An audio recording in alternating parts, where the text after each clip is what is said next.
আপনারা এখানে যে ব্যাটারিটা দেখতে পাচ্ছেন, এই ব্যাটারিটা বিভিন্ন কাজে ব্যবহার করা হয়। সাউন্ড সিস্টেম, যেমন স্পিকার, সাউন্ডের ছোট ছোট স্পিকার, রিচার্জেবল লাইট, তারপর কিছু কিছু ক্ষেত্রে রিমোট, কিছু কিছু ক্ষেত্রে টয়, খেলনা গাড়ি, এই ধরনের সিস্টেমগুলোতে এই ইয়াটা ব্যবহার করা হয়। তো এটা এটা হচ্ছে কানেক্টর, নেগেটিভ পজিটিভ কানেক্টর। আপনারা একটু ভালো করে লক্ষ্য করেন, কানেক্টরটা জাস্ট এই আছে। এটা এটা কানেক্টরের মধ্যে ছোটোটা, এই কানেক্টরগুলা দুই রকমের হয়। কোনোটা বড় থাকে, আবার কোনোটা ছোট থাকে। আমি কানেক্টরের মাপটা একটু দেখাইতে চাই।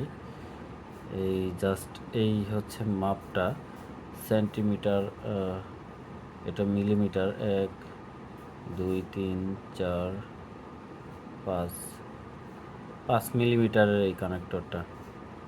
তো এটা এইদিকে সাইজটা আমি আপনাদেরকে একটু দেখাইতে চাচ্ছি।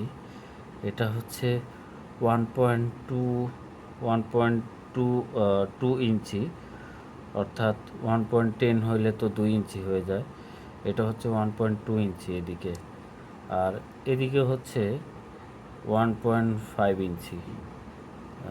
যেহেতু এটা 1.5 ইঞ্চি আমরা এখানে দেখতেই পাচ্ছি, এটা জাস্ট 1.5 ইঞ্চি। এটাই ছিল এটার মাপ। আর এদিকে সম্ভবত এটা 4 মিলি সম্ভবত। যা হোক, এই প্রোডাক্টটা আমি ফিজিক্যালি আপনাদের দেখানোর চেষ্টা করলাম। আশা করি এটার মেজারটা বুঝতে পারছেন। আর হচ্ছে আমার হাতে যে প্রোডাক্টটা দেখতে পাচ্ছেন, সেম এই প্রোডাক্টটাই আপনাদেরকে প্রোভাইড করা হবে। আমাদেরকে অর্ডার করলে আমরা এই প্রোডাক্টটাই সেম দিয়ে দিব আপনাদেরকে।